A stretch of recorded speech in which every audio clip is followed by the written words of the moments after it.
Hola, muy buenos días. Mi nombre es Francisco Llanes, soy del grupo número uno y el día de hoy les vamos a hablar acerca de un tema que nos interesa a todos como miembros de la sociedad, que es la desigualdad social como producto de la acumulación de riquezas en pocas manos de millonarios salvadoreños. Creo que es sabido que tenemos muchos pobres en El Salvador y existen pocos millonarios, y eso es un reflejo de la desigualdad social que existe. Pero es importante recalcar dos términos que se encuentran en la sociología, que son la desigualdad y la diferenciación social.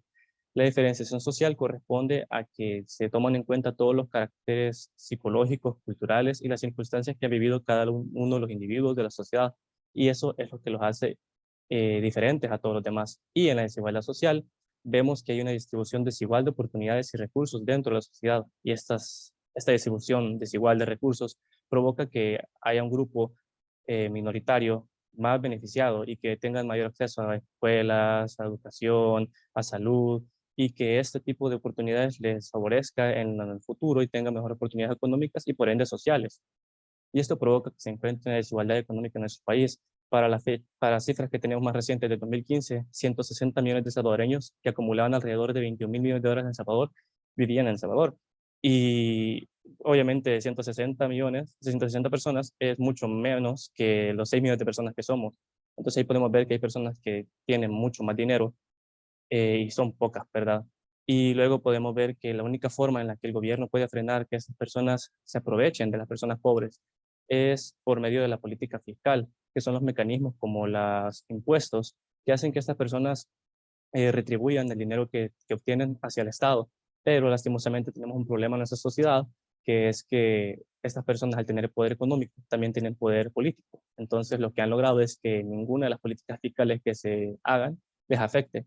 Y así es como son intocables por parte del Estado y se hacen más ricos y presentan pobres condiciones para los trabajadores. Tengan todos muy buenos días. Mi nombre es Arnoldo Emanuel González. Yo les voy a hablar un poco sobre cómo la pandemia del COVID vino a afectar la economía de las personas. A raíz de la pandemia del COVID-19, las personas empiezan a perder sus empleos y pasan del sector formal al sector informal, la mayoría de empleados, que según la ESEN para el año 2020 representaba aproximadamente el 20% de trabajos en El Salvador. Esto provoca una incertidumbre económica en las familias salvadoreñas y un freno en general en la economía, no solo nacional, sino que mundial.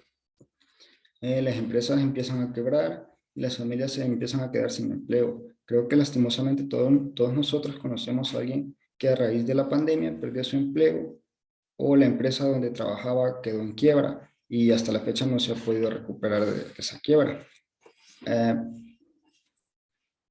En el 2021 vivimos una reactivación económica más notable que la vivida en El Salvador. Para el año 2020, el PIB vuelve al obtenido que en el 2018 fue del 10,7% y se espera que de la mano de las importaciones y las remesas, que son en el mes de octubre del año 2020, fue de 30 millones de dólares, se pueden recuperar la economía nacional llegando al fin del estado del año al 12%.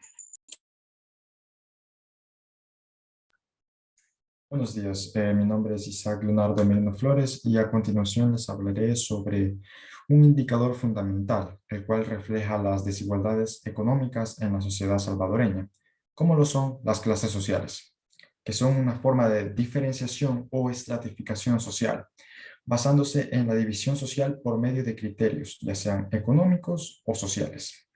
Esas clases se resumen en dos, como lo son las clases sociales dominantes y las dominadas. Las clases sociales dominadas son la clase campesina semiasalariada, que se caracteriza por combinar el trabajo propio en tierras alquiladas o de su propiedad. La clase campesina media, que está formada por familias que poseen tierra suficiente para emplear la fuerza de trabajo familiar.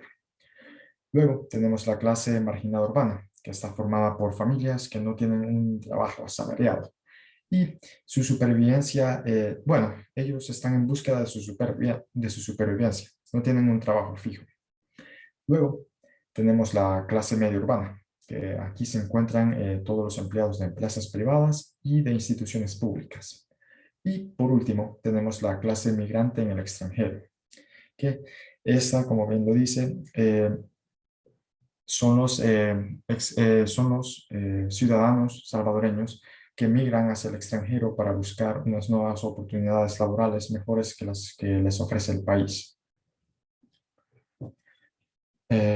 Las clases sociales dominantes están formadas por familias propietarias de empresas medianas y grandes, que se dedican a todas las actividades productivas del país, como lo es el comercio y los servicios.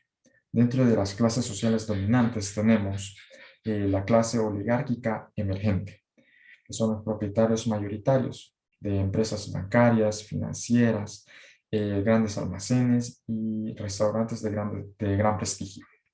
Luego tenemos la clase oligárquica histórica, que la conforman los propietarios de haciendas y fincas, las cuales fueron resultado de la expropiación de tierras por parte del Estado en 1881. Y por último tenemos la clase capitalista no oligárquica. Esta clase se creó como resultado de la movilidad social ascendente de comerciantes, empresarios industriales y profesionales. Muy buenos días, yo soy Fátima Hernández y vamos a tratar el tema del poder y la riqueza. Quien tiene riqueza detenta de poder y quien detenta poder obtiene riquezas. Normalmente el poder es hijo de la riqueza. Por fuente de riqueza debemos entender el lugar en donde se producen los hechos generados de los tributos. Leonor Silva, directora ejecutiva de la Asociación Nacional de la Empresa Privada, mayormente conocida como la ANEP, afirmó en su intervención que el concepto de élite y poder en realidad hay que ponerle nombre y apellido. La concentración de riqueza extrema conlleva también a altos niveles de concentración de poder. Los grupos de mayores recursos económicos han conseguido moldear las leyes en su propio beneficio.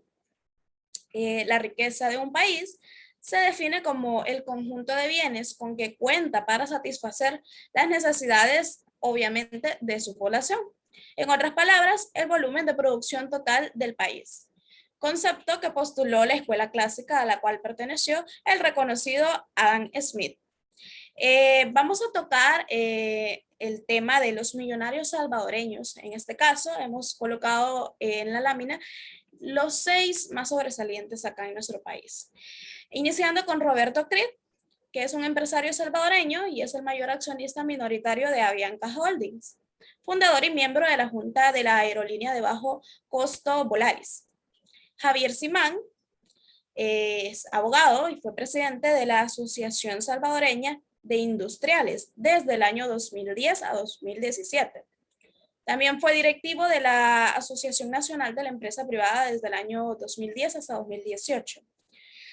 También tenemos a Carlos Callejas, que es un empresario y político salvadoreño. Actualmente es vicepresidente del Grupo Calleja, propietario de la mayor cadena de supermercados en El Salvador, y ex candidato a la presidencia de la República por el partido Arena para la elección presidencial del año 2019.